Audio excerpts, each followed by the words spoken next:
At a time when many Europeans are unable to pay their mortgages and are kicked out of their homes, and Spain's forced to approve a suspension of evictions after a woman killed herself in desperation, the European Central Bank is preparing for a housewarming party. The European Treasury's symbolic new building will be the tallest on Frankfurt's skyline when it's complete. But so far it seems the project's faced sky-high criticism. First of all, for its 10-digit price tag. We think the project is too huge and ugly. We ask the ECB to use its money more carefully, something taxpayers entrusted to them. Steven Meissner from Germany's Party of Reason doesn't see any reason to spend that much money on a piece of real estate. But he says he sees a reasonable explanation of why the sky's the limit for the European Union's economic monopoly. They never run out of money. They just come to me and the other taxpayers and they go, you have to pay more, you have to pay more, you have to pay more. Or maybe because it's the ECB, the European Central Bank, they'll just print the money. And while some may see an upside-down logic here, German MP Mr. Schäffler explains it's more than just a piece of architecture. The ECB wants a palace, a building to demonstrate its power through. A million more or a million less makes no difference. The aim is to make a statement about its power and credibility. But that's a notion that's taken a serious knock in recent times. The 17-nation Eurozone's unemployment is at a record high. Brussels insists on austerity measures which see governments cut spending and raise taxes, increasing people's anxiety, as well as Euroscepticism. Here it is, future European Central Bank headquarters in Germany. The building was initially supposed to be a symbol of integrity and competence, efficiency and transparency of the EU main financial institution. But many now gloat that the project, that is already far over budget, may be sending a slightly different message. Online cynics have compared the bank's future premises with the biblical story of the Tower of Babel.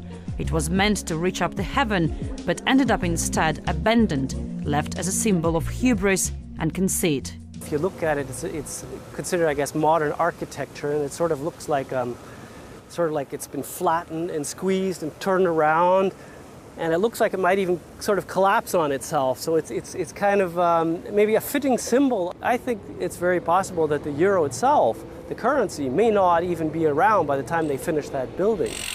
The construction is due for completion by 2014, and it's already known that the president of the ECB will have a room on the 41st floor. Some say he will not just see a breathtaking city panorama, he'll also have a bird's-eye view of the turbulent ups and downs of his own troubled empire, the ill-fated Eurozone. Marie Finoshna, RT, Germany. So do you know what's going to happen? No. It was a feeling. But I can guess. There's so much chaos, someone will do something stupid. And when they do, things will turn nasty.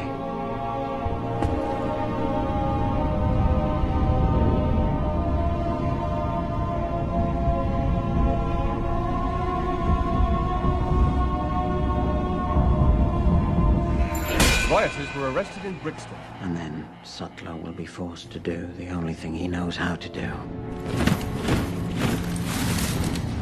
At which point, all V needs to do is keep his word.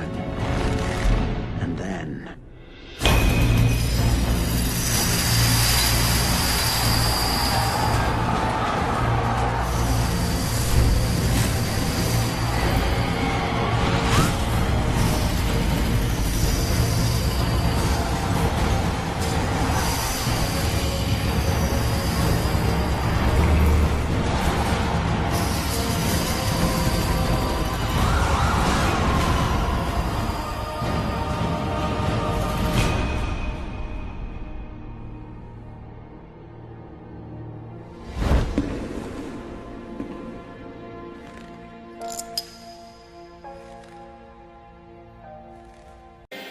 Gentlemen, you have had 4 hours. You had better have results. Mr. Creedy.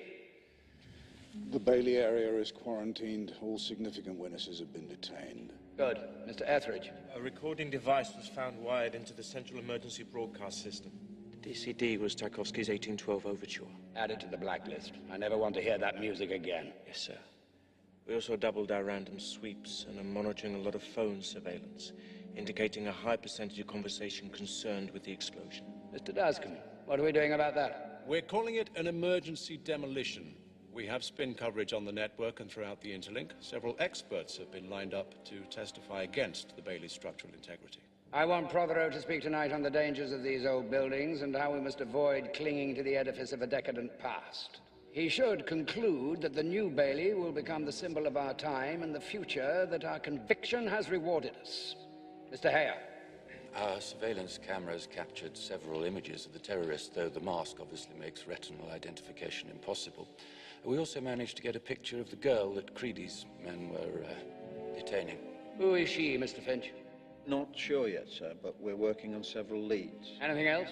We located the fireworks launch and found traces of the explosives used at both sites. Unfortunately, it appears that despite the heavy level of sophistication, these devices were homemade with over-the-counter chemicals, making them very difficult to trace. Whoever he is, Chancellor, he's very good. Spare us your professional annotations, Mr. Finch. They are irrelevant. Apologies, Chancellor. Gentlemen, this is a test. Moments such as these are matters of faith. To fail is to invite doubt into everything we believe, everything that we have fought for. Doubt will plunge this country back into chaos, and I will not let that happen. Gentlemen, I want this terrorist found, and I want him to understand what terror really means. Mr. Dascombe, what we need right now is a clear message to the people of this country. This message must be read in every newspaper, heard on every radio, seen on every television. This message must resound throughout the entire interlink. I want this country to realize that we stand on the edge of oblivion. I want every man, woman, and child to understand how close we are to chaos. I want everyone to remember why they need us.